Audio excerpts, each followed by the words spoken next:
वाहन वाहन का भी जो है नाम दिया जा रहा है, कितना सही है? जी, वाहन का हिस्सेदारी बिहार सरकार जो 2005 में अधिनियम किया गया था, उस अधिनियम के तहत वाहन का भी हिस्सेदारी इसमें बनता है। ठीक है, वाहन अगर लेना चाहती है तो उसमें वंशावली के आधार पर खाता खोला जाएगा। हाँ। तो अगर आप लोग भी अपने वाहन से अगर झगड़ा झूड़ी किए हैं और उनके घर जो है सने सोने से लेके नहीं गए हैं तो आपका भी जमीन जब्त हो सकता है और बिहार सरकार का हो सकता है ना सर?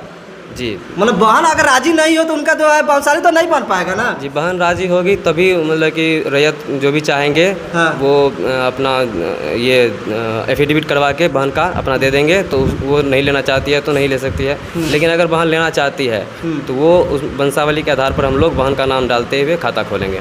सर 4 भाई 5 भाई लोग हैं, उसमें से कोई जो है करना नहीं चाहते, कोई कागज नहीं दे रहा है, तो अगर अलग करना चाहे, एक भाई चाहे कि हम अपना वंशावली अलग बना ले तो हो सकता है? नहीं, ऐसा नहीं हो सकता है जी। जो भी रैयत है सब आपस में भाई के सहमति से ही खाता खोला जाएगा। हाँ, ठीक है, कोई भी जो भी होगा सहमति से होगा। मतलब 5 भाई है और एक भाई का सहमति नहीं होगा तो वह नहीं बन पाएगा, वो मान्य नहीं होगा।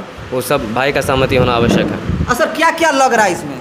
इसमें जैसे अगर आपका केवाला वाला ज़मीन है तो केवाला का फोटोकॉपी, केवाला का प्रति, रसीद का प्रति और आधार कार्ड का छाया प्रति और प्रपत्र 2 भर के इसमें जमा, ये सब लग रहा है, इसमें जमा करना है। अरे सर आपका क्या नाम हुआ? मेरा नाम उज्जवल कुमार हुआ, मैं सर्वे अमीन हूँ। जी, आप अमीन हैं जी। सर जो आजकल देखा जाए डरने रोने के चक्कर में जो है एक दूर के लिए झगड़ा हो जाता है और बहुत सारे कब्जा दूसरे के कब्जा में रहता है ज़मीन, लेकिन अभी सर्वे हो रहा है, उसका प्रावधान कैसे है?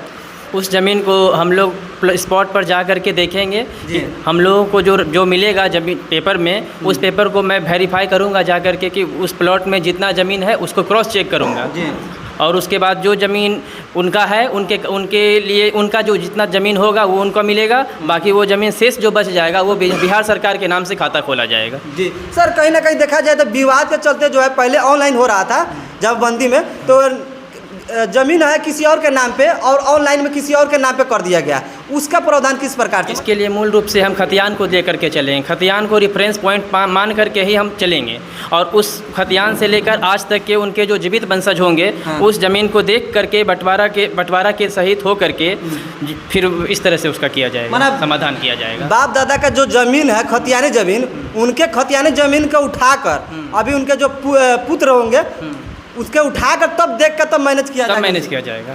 जो ज़मीन बिक गया है जिसका जो है उसको क्या बोलते हैं दाखिल खर्च, वो नहीं हो पाया है तो उनका जो वंशावली लोग जो बेच देता है वो भी जो है अपने पे चढ़ा लेता है, तो उस प्रकार से उसका जो है क्या प्रावधान है? देखिए, मिली दाखिल कोई ज़मीन बेच दिया है और वो खरीद ली है और वंशावली बनाना चाहते हैं, तो जो पहले ज़मीन था वो अपने में चढ़ाएंगे कि जो ज़मीन खरीद लिया वो अपने में चढ़ाएंगे?